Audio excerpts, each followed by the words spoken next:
This computer.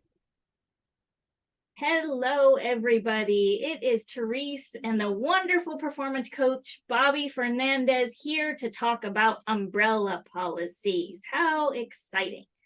Bobby, It's raining, Therese. It's not raining? Oh, yes. Umbrella. It's not that kind of umbrella. Oh, okay.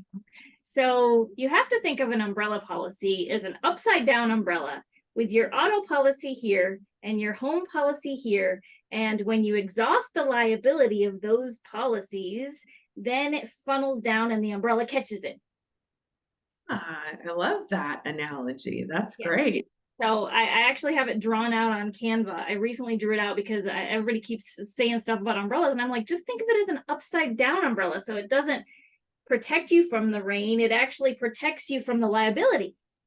Oh, love that. Yeah, that's a great example. So one of the things we need to start off with when it comes to an umbrella policy is we have to understand the client's needs. So in my circumstances, I have an inexperienced operator in my home. Bobby, do I need an umbrella policy if I have an inexperienced operator in my home? Yes. Why? Danger, Will Robinson. Danger. So I have a nephew that's totaled 3 cars in the last 3 months. Does my brother and my sister-in-law need an umbrella? Luckily, they were solo accidents. Okay. The last time he fell asleep at the wheel at coming home from work, he works late at night, and he fell asleep coming home from work. But it could have been much, much worse, not only for them, but also for him had he injured somebody. And my brother and his wife, they own that vehicle. They're on the title. Yep. So who's going to get called into that lawsuit? They are. Yeah. So I've had an umbrella since my kids were little, just because I became an insurance agent and I knew the need for it. So I've always had one. I think they're great. I think they're really important to have. But not only do we need to build rapport with our customers to know what their needs are and what their assets are, we also need to educate them on the liability risks. My neighbor has a trampoline in her backyard. And her backyard is not fenced. But she also has 5 kids.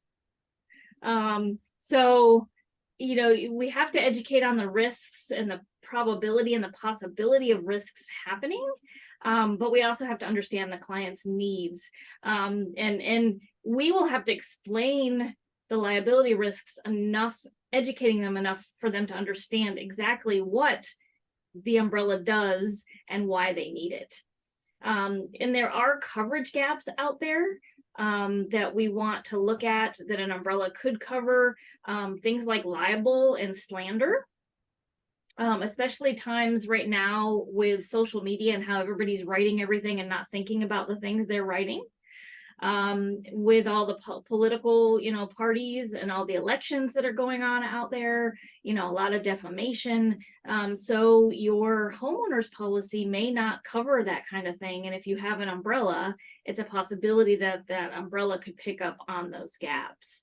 And they're cost effective. How much does an umbrella cost, Bobby? Do you know how much one costs? Oh gosh, very little, a couple $100 maybe. Yep, I think my son has one, and I think it's about 180 for a year, and he's 23. My older son has one. And then mine's $23 a month. I looked at it, it's $23 a month, which is not bad with an inexperienced operator on it. So we definitely need to focus on the need for it, the fact that it's $1 million and it only costs $23 a month. So if you calculate it, $23 a month, how long would it take you to save up $1 million? So some people want to self-insure and they don't want to get an umbrella, but they don't think about how long it really takes to build up that kind of capital to self-insure.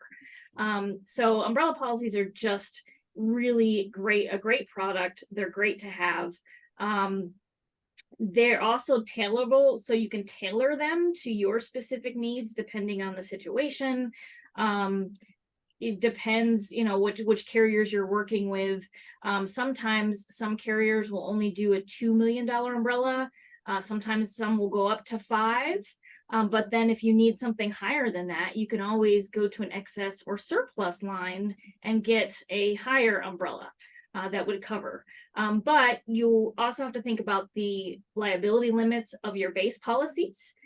Your auto and your home liability limits have to be at a certain level to basically buy the umbrella. So some customers, they're like, oh, but I don't want to sell the umbrella. Some agents, I don't want to sell the umbrella to them, because if I sell it to them, then I have to raise their limits on their auto and their home before I sell that umbrella policy. So it makes all their policies go up. But the amount of money that we pay for liability is so minimal that it really is worth raising those limits. And so you may want to have that conversation about raising the limits before you sell them the umbrella. So you educate them on, hey, right now you have these lower limits. It'd be great if you would raise those limits to these numbers, because right now that's what you need. And then once you raise those limits, you could wait a year to sell them the umbrella if they don't have the necessity for an umbrella right now. But who needs an umbrella? Everybody, really. Everybody. Everybody. Yeah, I was thinking about that too as you were talking and saying, our job really is just to educate the client.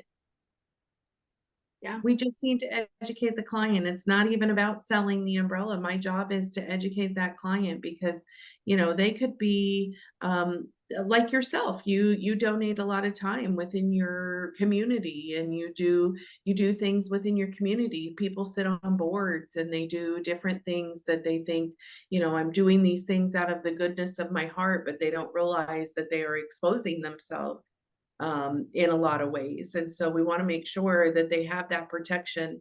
And our job as agents is just to make sure that they understand that they have that exposure, give them the information on how they can fill that void and fill that gap, and then allow them to make the decision that's best for them. Absolutely, absolutely. And I wrote about that in the blog, but forgot about it. I'm also the president of my HOA. Mhm. So my umbrella not only helps with my inexperienced operator, but it helps because I'm on, and I was on another board with the police department as well. So yes, any, your organizations, your nonprofit organizations, you definitely want to look into having an umbrella too. So make sure and all that stuff is in the blog. So if you want to go in and read it, it does have the details, but it says, it gives a list of the people who need it. Now, like Bobby and I said, everybody kind of really needs one, but you have to educate them enough to get them to understand and accept the fact that they need one. But the list of people, it starts with people with high net worth. I had a customer whose husband was in the financial stocks and bonds world, and she knew that his net worth was high. So she ended up getting him an umbrella with the exclusive carrier, but also getting him an excess and surplus umbrella. So they probably have 10 million of umbrella coverage. Anybody who owns a home should have an umbrella, because if something happens, you could be liable and you could lose your home. Owning a car, somebody who's a landlord who owns a lot of property, because you never know when one of your renters could get hurt on one of those properties. Business owners, but then again, there is also a fine line between a business umbrella and a personal umbrella. So you need to make sure if you're a business owner, you probably need both. Parents of teenagers, inexperienced operators, professionals like doctors and lawyers. They have the liability risks. This one was interesting. Those involved in recreational activities. Yeah. Because they're more prone to accidents or injuries, because they do things like boating and skiing. Yeah. Well, Um, and I think, those are like toys, right? If I'm in a motorcycle group, or, I'm out doing things on the weekends with my buddies, and we're boating, and, there's definitely exposure there. Maybe I'm a Girl Scout leader or a Boy Scout leader, or, I just choose to chaperone at my kid's school on, you know, to help take everybody to off to an event. There's all kinds of exposures out there, and I think, you know, in commercial lines, everybody needs an umbrella too, right? So, I Well, mean, and I that's think we underestimate the risks that are out there. I think we think, oh, that's never going to happen to me. mhm. And because of that thought process, that's even more why people really need to have them. And number 9 on this list is volunteers or board members. So that's where that one comes in. So when it comes to selling an umbrella, we need to, number 1, know the customer's situation, you know, build rapport, understand the customer, understand their needs, understand their assets. Then we need to educate them on the liability risks that exist out there.